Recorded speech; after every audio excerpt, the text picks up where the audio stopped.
Pernyataan mengejutkan jurnalis Argentina. Indonesia satu tingkat di atas Argentina soal fanatisme terhadap sepak bola. Alarm bahaya bagi China.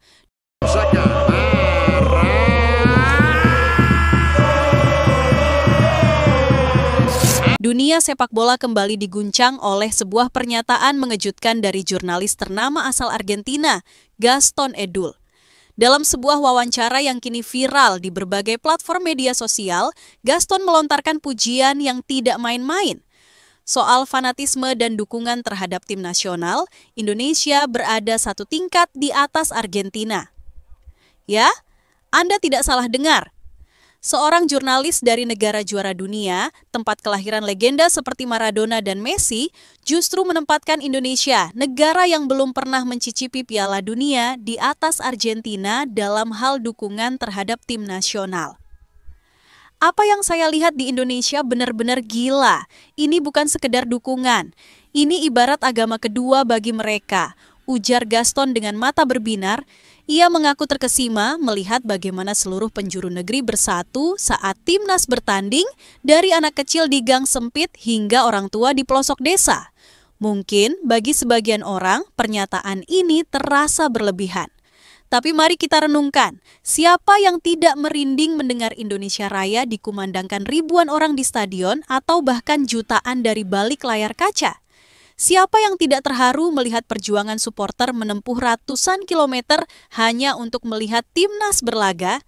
Di tengah segala keterbatasan fasilitas, infrastruktur, dan prestasi, rakyat Indonesia tetap mencintai timnasnya dengan setia, tanpa syarat. Bahkan saat kalah, cinta itu tak pernah luntur. Yang ada hanyalah air mata, kemarahan, harapan, dan doa yang terus dipanjatkan. Argentina memiliki trofi, tapi Indonesia memiliki hati.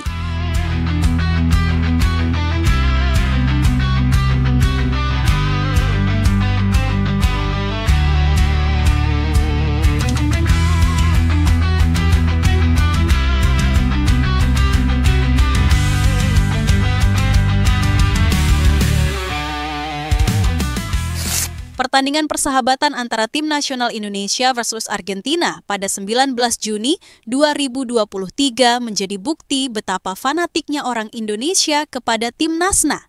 Bagi sebagian besar supporter Indonesia, momen itu adalah titik kulminasi dari penantian panjang untuk melihat tim kebanggaan mereka tampil di panggung yang sejajar dengan raksasa dunia.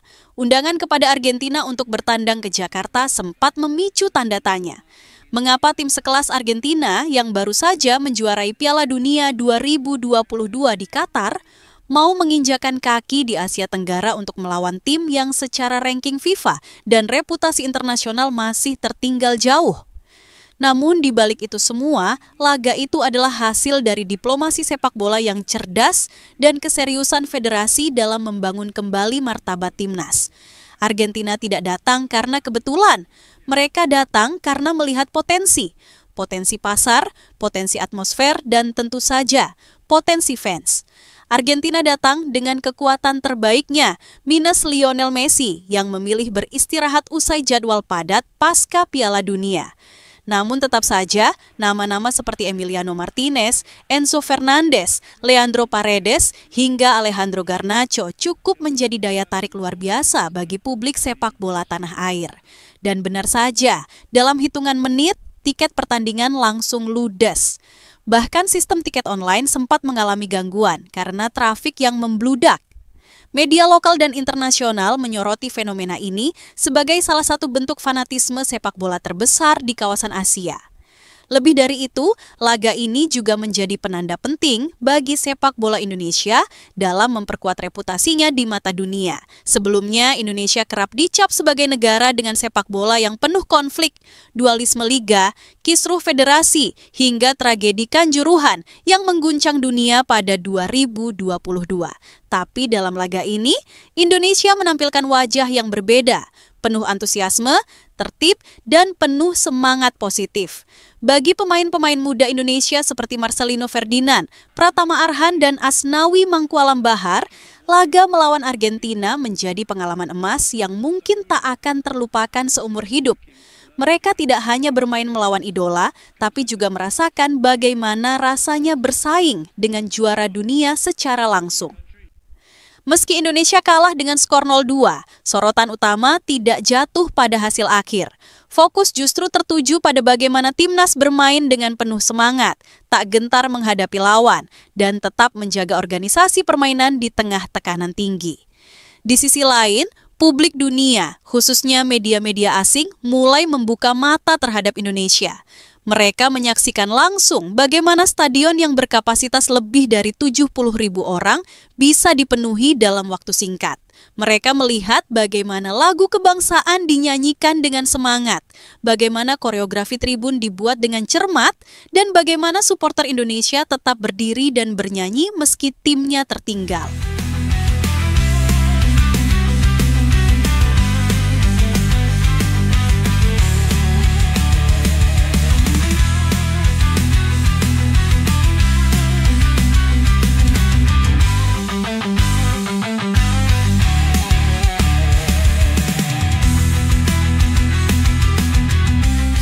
Inilah momen yang dilihat langsung oleh Gaston Edul, jurnalis asal Argentina yang biasa meliput pertandingan-pertandingan level tinggi di Amerika Selatan dan Eropa. Dalam pengamatannya, atmosfer di Gelora Bung Karno saat itu bukan hanya luar biasa, tapi juga menggetarkan hati. Ia menyaksikan sendiri bagaimana cinta terhadap tim nasional tak harus dibarengi prestasi dunia. Baginya, yang terjadi di Jakarta hari itu lebih dari sekadar pertandingan, itu adalah manifestasi nasionalisme dalam bentuk paling tulus. Gaston kemudian menyamakan atmosfer di JBK dengan suasana panas yang biasa ia temukan di Super Clasico, laga klasik antara Boca Juniors dan River Plate, tapi dengan satu perbedaan. Ini bukan tentang klub, ini tentang bangsa. Atmosfernya seperti di Monumental saat River Plate bermain melawan Boca, tapi ini lebih nasionalis, lebih emosional. Ini tentang mencintai bendera, coba bayangkan. Kami baru saja memenangkan gelar juara dunia, tapi seluruh stadion dipenuhi dengan jersey warna merah. Mungkin hanya 5% saja yang menggunakan jersey Argentina. Sepopuler apapun lawannya, supporter Indonesia tetap fokus mendukung tim nasionalnya. Itu hal yang jarang saya lihat di banyak negara, ungkapnya. Komentar ini menjadi semacam validasi bagi jutaan supporter Indonesia bahwa cinta mereka terhadap sepak bola tidak lagi dianggap sebagai fanatisme semu. Bahwa Indonesia dengan segala keterbatasannya telah berhasil menunjukkan kepada dunia bahwa mereka memiliki salah satu basis pendukung tim nasional paling loyal dan penuh semangat di dunia. Laga melawan Argentina pun bukan hanya soal pertandingan. Ia adalah jendela dunia untuk melihat siapa sebenarnya Indonesia dalam dunia sepak bola. Sebuah bangsa yang mungkin belum besar di atas kertas, tapi sudah sangat besar di hati para pendukungnya. Gaston Edul yang telah meliput berbagai pertandingan besar dunia menyatakan bahwa atmosfer yang ia rasakan di Indonesia tak tertandingi, bukan karena kemewahan stadion atau teknologi mutakhir, tetapi karena emosi mentah yang terpancar dari setiap pasang mata supporter. Pernyataan Gaston Edul bukan sekedar pujian, ia adalah cermin. Ia mengingatkan kita bahwa kekuatan terbesar sepak bola Indonesia bukan hanya ada di kaki para pemain, tetapi di dada jutaan supporter yang tak pernah lelah percaya. Di tengah cibiran, cacian, dan keraguan, fanatisme rakyat Indonesia justru menjadi bahan bakar yang tak pernah padam. Dan kini dunia mulai melihat itu. Dunia mulai mengakui bahwa Garuda tak terbang sendiri. Ia membawa serta jutaan hati yang tak kenal lelah.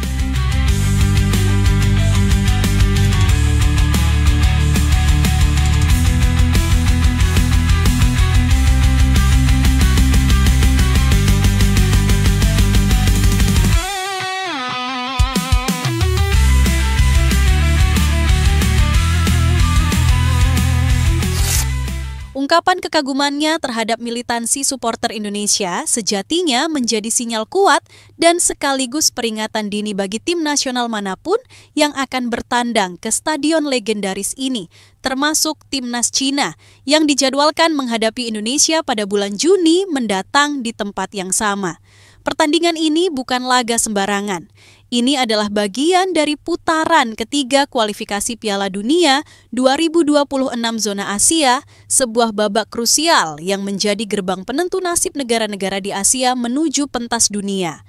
Artinya, tensi dan taruhannya jauh lebih tinggi dibandingkan dengan laga persahabatan atau turnamen regional. China, sebagai salah satu negara dengan investasi besar dalam pengembangan sepak bola, tentu datang ke Jakarta dengan ambisi besar. Tapi mereka juga tak bisa mengabaikan satu hal penting. Atmosfer Gelora Bung Karno bukan sekedar home advantage, tapi bisa berubah menjadi mental battlefield yang sesungguhnya. Bukan tanpa alasan, stadion ini sering dijuluki neraka bagi tim tamu. Ketika puluhan ribu suara bergemuruh, ketika merah mendominasi tribun, dan ketika dukungan terhadap tim nasional terasa lebih seperti sebuah ritual kolektif kebangsaan ketimbang tontonan olahraga, tekanan itu tidak hanya menghantam fisik, tapi juga menyerang psikologis lawan. Jika tim sekelas Argentina saja mengakui fanatisme luar biasa supporter Indonesia, dengan edul menyebutnya seperti supporter River Plate, tapi lebih nasionalis, maka China wajib mempersiapkan diri, bukan hanya secara teknis, tapi juga mental. Terlebih, para pemain Indonesia kini mulai menunjukkan kematangan dan kepercayaan diri yang lebih tinggi sejak diasuh oleh pelatih-pelatih berkaliber Eropa dan didukung oleh generasi emas muda seperti Jay Itzes, Mes Hilgers, dan Ole Romeni. Penting untuk diingat, Indonesia saat ini bukan lagi tim yang mudah dipandang sebelah mata. Mereka tampil konsisten dalam beberapa laga terakhir dan kini bersaing ketat di grup C, menempati salah satu posisi 4 besar klasemen sementara. Dukungan penuh dari publik tuan rumah tak hanya menjadi energi tambahan, tapi bisa menjadi pembeda di tengah ketatnya persaingan grup.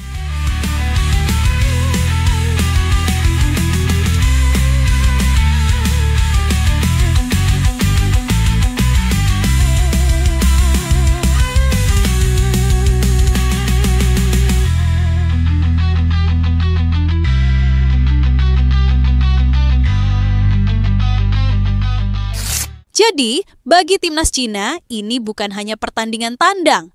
Ini adalah ujian total, mental, fisik, dan strategi di tengah kobaran semangat merah di jantung ibu kota Indonesia.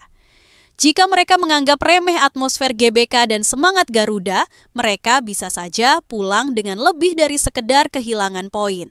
Kekuatan non-teknis seperti dukungan supporter bukan lagi sebagai pelengkap, melainkan bagian integral dari strategi kemenangan. Stadion utama Gelora Bung Karno bukan hanya arena pertandingan, melainkan ruang di mana mimpi-mimpi kolektif jutaan rakyat Indonesia dipertaruhkan.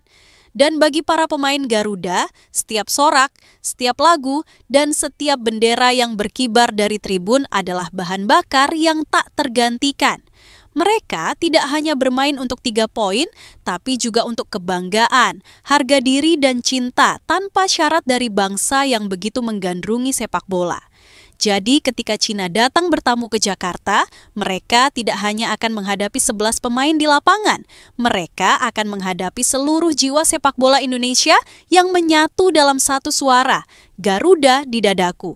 Kalau kamu bangga jadi bagian dari energi luar biasa ini, jangan lupa untuk like, tulis pendapat kamu di kolom komentar, dan subscribe channel ini biar kamu nggak ketinggalan info, analisis, dan cerita menarik seputar timnas dan sepak bola Indonesia lainnya.